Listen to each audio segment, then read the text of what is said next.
Oh, hi everyone, I'm Christine. This is how I spend my time with my babies. First, I check my plants to make sure that there's water in the humidifier. Second, I look over if my plants have a disease or pest infestation. Third, I examine the moisture level of the soil, especially for indoor plants as you don't water them every day. It has to be once a week. And lastly, which is my favorite of them all, I just watch them and enjoy.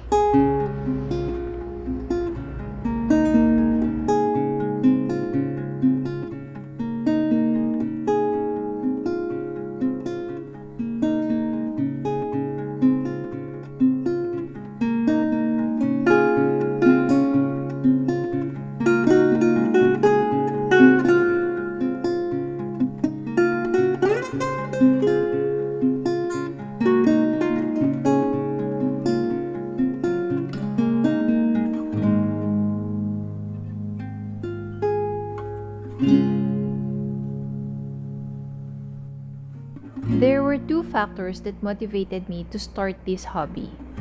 First, I impulsively bought hydroponic flower vase for our home office room. But instead of placing flowers, I placed a few leaves of golden pothos handpicked from our condominium garden, with permission of course.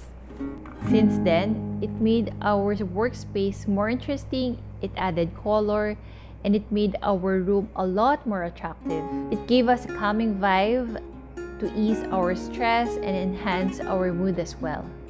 Second, we wanted to have some plants on the balcony to give us some privacy as we are living on the ground floor near the clubhouse. While we were just starting to plan, we later discovered that my sister coincidentally turned into a plantita. She shared her experience with us and recommended her plant suppliers. This is where we officially bought our first set of low-maintenance plants such as Dracaena masangiana, Dracaena trifasciata, and spatifalum. For the longest time, I have always been fond of different types of plants, but I never took the initiative to start it. I always read a few articles here and there, even if I originally had no plans nor intention to be a plantita. It was just because of the two things I mentioned earlier that gave me the right push to start last year during the pandemic. I started out with just a few low maintenance plants then. With the help of soil, water, and sunlight, the hobby just grew and thrived from there. We live in a condo, so we don't have a large outdoor space for a garden. I cannot opt for larger plants that need lots of soil and sunlight. So I started out for smaller potted plants that are not too demanding. However, in the long run, I was able to explore various types of indoor plants as I learned a lot from different people and online sources. I sought for solutions on how to properly manage the temperature, humidity, and moisture levels of our indoor space, and how to balance the right amount of natural and artificial light throughout the day. With the help from my sister, plant suppliers, social media, and YouTube, I was able to bring in slightly more complicated and demanding plants into our home. Just to name a few, I have Philodendron bilitae, Alocasia amazonica, Ficus lyrata, and several species of Calathea. There are a lot of benefits we encountered having more plants at home.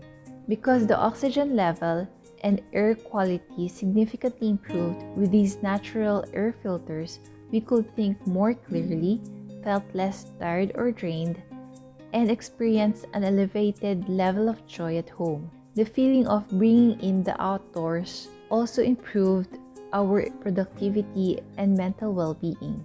When we look at them, we can't help but think of nature, thereby making us feel more motivated and less boxed in at home. It constantly gives us a sense of serenity just by gazing at the plants and watching them just stand there and grow.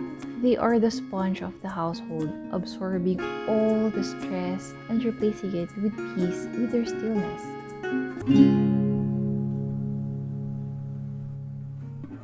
Would I recommend it? Absolutely. In fact, I have already recommended this to my colleagues and shared with them our experience surrounding this hobby. Aside from its benefits, this hobby will also help you to build a new perspective, respect, compassion, and patience towards plants. After all, they are living things as well. And just like pets, they deserve all the love they could get. And since this practice is done daily, your attitude towards your plants will also naturally translate into those people in your life. Being a plantita has its own exceptional benefits and rewards, and nothing is more satisfying than watching your plant baby grow and flourish. If you're considering a new hobby, choose it wisely. First, you have to make sure that it interests you. This is the number one thing that will drive you to start something new. Second, make sure it suits your lifestyle and it contributes to your personal growth and development. Bear in mind how much time and effort you need to devote. Your hobby should not be in conflict with your personal and work schedule, but rather act as a supplement for a healthy work-life balance. Lastly, it should be an activity that not only brings happiness to you, but also to those around you. If you got all those 3 checks in place, my advice to you is to start now. Remember, plant your hobby today and see it grow, thrive, and flourish tomorrow.